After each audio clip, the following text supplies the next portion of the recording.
Добрый день, дорогие друзья! Приветствую вас на канале Long Swim. Тем, кто смотрит это видео первый раз, обязательно ставьте лайки, нажимайте кнопку «Поделиться». В наших видео есть много интересной и полезной информации. Тема сегодняшнего видео – как выглядят любовные треугольники в колесе жизненного баланса Long Swim. Тема любви является очень часто распространенной. Мы в сфере семья и отношения наконец-то стали уделять больше внимания, потому что сфера семья и отношения, она в жизни каждого человека играет очень важную и решающую роль.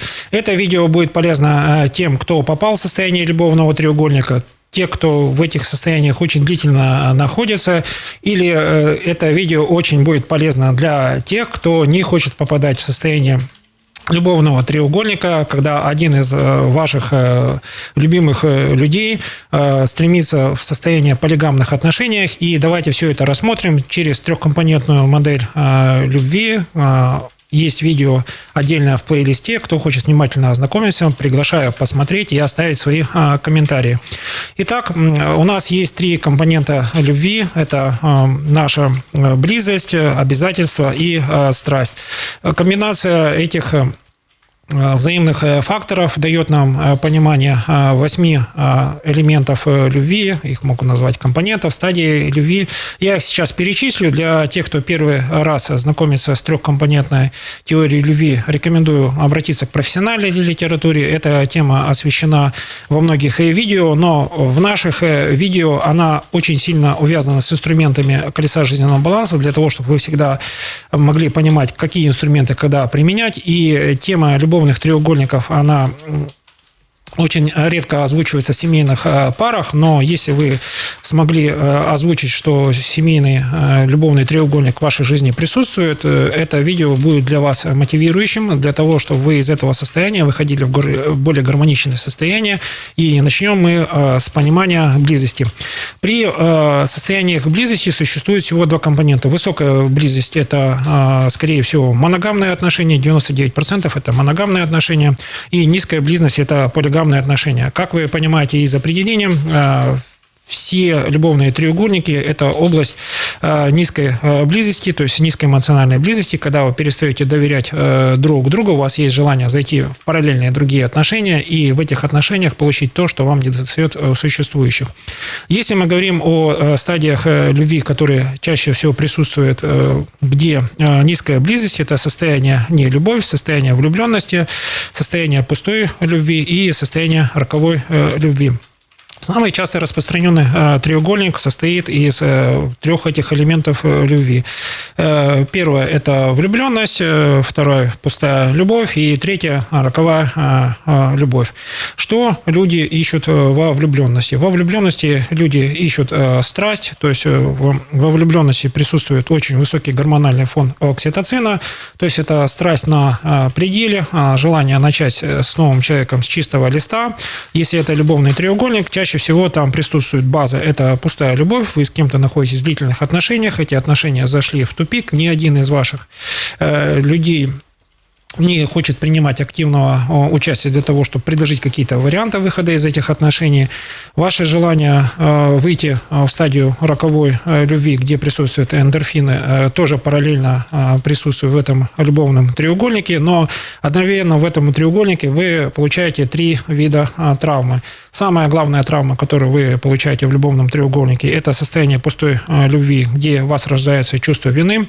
Чаще всего чувство вины внушается вашим человеком, который вы испытываете глубокую симпатию или к которому испытывали сверх большую симпатию. Самые распространенные слова – это «ты во всем виновата», это «ты не приложила какие-то усилия».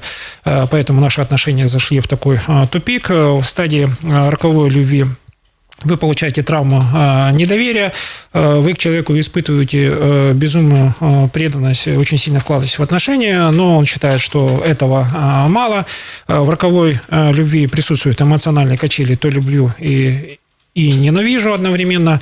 И стадия роковой любви, она дает травму недоверия. Вас то любят, то ненавидят. Это все в основе лежит недоверие ни к вашим действиям, ни к вашим жизненным ценностям. И там есть, собственно говоря, и непонимание, зачем вы нужны этому человеку, если вот высокие эмоциональные качели уже прошли, ничего не получается, то есть это бесперспективная стадия. Почему? Потому что в основе нету высокой близости, и в состоянии роковой любви чаще всего партнер не выбирает вас. Итак, если мы говорим о влюбленности, там травма пренебрежения, к вам относится как к человеку уже трижды поломанному в отношениях. Возможно, человек, чаще всего мужчина, знает о том, что находитесь в состоянии брака, но там уже пишете, уже все сложно. Вы понимаете, что вы ему поделились о ваших предыдущих планах и вашем желании еще раз прийти в состояние семейной жизни, но ничего, кроме отвращения или пренебрежения, это не существует. Этот самый распространенный треугольник закрывает все ваши основные потребности и варианты выхода из сценария, но давайте разберемся, какие виды треугольников еще присутствуют. И следующий любовный треугольник, который присутствует, он реже распространен. Можно сказать, что из 100% случаев это случаи занимают 10%. Вы постоянно находитесь в состоянии пустой любви, в каких-то отношениях с человеком, с которым вас что-то когда-то связывало, но вы боитесь сделать первым шаг и сказать, что вы ожидаете или способны на новые отношения. У вас есть какой-то друг или команда единомышленников, которая вас поддерживает. Вы к этому мужчине не испытываете никакого сексуального интереса. Для вас это просто желание, способность и время рассказать о ваших глубоких переживаниях. Безусловно, друг вас оказывает поддержку, но вы в нем не видите ни сексуального партнера для романтической любви, или просто находитесь под влиянием окружения, которые говорят, ну, этот мужчина недостоин твоего внимания, найдешь лучшего. Вот это вот желание, которое толкает ваше окружение, ты достойный лучшего, ты найдешь человека, который будет тебя любить, вовлекает вас в роковую любовь, и в роковой любви вы опять испытываете новые эмоциональные качели, то есть чего вам не хватало в предыдущих отношениях, то есть тот человек, мужчина, который друг, наверное, претендует на ваше внимание, на вашу влюбленность, но эту влюбленность получает другой мужчина, который совершенно недостоин. Это и называется состояние роковой любви. Но поскольку мы любовь рассматриваем в динамике, состояние роковой любви приносит нам те плоды, которые изначально я уже говорил и прописывал. Новый любовник исполняет свое чувство голода, насыщается вашими эмоциями, вашими надеждами, испытывает к вам чувство недоверия, ну, сразу к вам говорит, что, заходя в легкомысленную любовь, там, ты не знаешь, с кем ты связываешься, ты меня совершенно не знаешь, зачем ты в это идешь, ну, то есть все по-честному. А если мы говорим о нарциссической привязанности, чаще всего роковую любовь инициирует злокачественный нарцисс. Этот человек способен вам дать вот самые сильные эмоциональные качели, но он честно предупреждает о том, что я недостоин твоей любви, из нашей истории ничего не получится, но если хочешь, давай попробуй, я тебя заранее предупреждал, и эмоциональные качели идут с минимальной амплитудой любви и с максимальной амплитудой проявления ненависти, непредсказуемости и прочих элементов нарциссизма. Итак, почему этот любовник распространен? Потому что он базируется на двух вещах. С левой стороны у нас пустая любовь, отношения, которые затянулись, в которых вы еще эмоционально вовлечены, в которых пропала страсть, то есть секс. В состоянии роковой любви вы получаете эмоциональные качели от страсти, то есть страсть, по идее, полноценный секс должен дарить вам воодушевление, но из-за эмоциональных качелей он дает вам разочарование и выкачку ваших ресурсов, но тем не менее такой любовник тоже как бы присутствует, но там есть выход.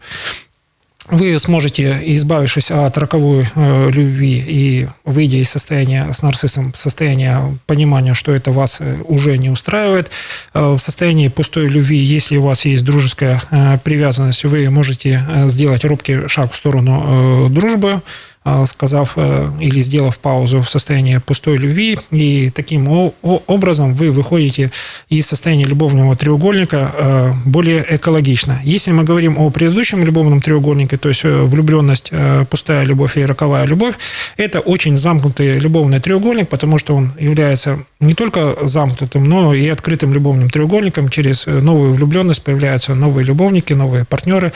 Они через травму пренебрежения заставляют вас полностью разувериться в ваших жизненных принципах. Вы впадаете в созависимость алкогольную или другую, и через эту созависимость круг ваших друзей и близких очень тает, и навряд ли тот мужчина, который оказывал вам поддержку, сможет дождаться и вас из вашего любовного треугольника. Потому что каждая влюбленность длится примерно месяц-3, и поскольку у нас любовный треугольник открытый, вот эта вот влюбленность и желание поставить все на нового человека ведет вас в замкнутый круг по спирали. Вы теряете время, уже не молодеете, и по выходу получается то, к чему вы изначально стремились.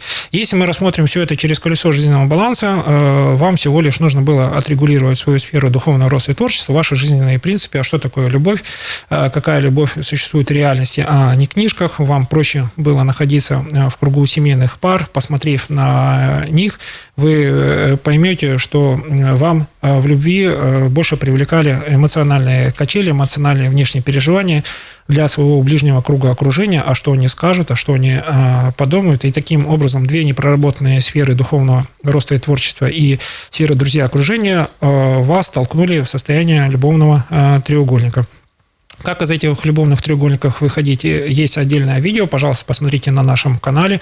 Тем, кому эта история близка или заинтересовала, пожалуйста, напишите в комментариях свою историю успеха. Если вы были свидетелем этой ситуации, расскажите, какие переживания вас захлестывали, что помогло вам справиться с ситуацией. Обязательно пишите и задавайте вопросы, мы на все вопросы обязательно ответим. Наше видео является мотивирующее, поэтому у вас все получится, я в вас верю.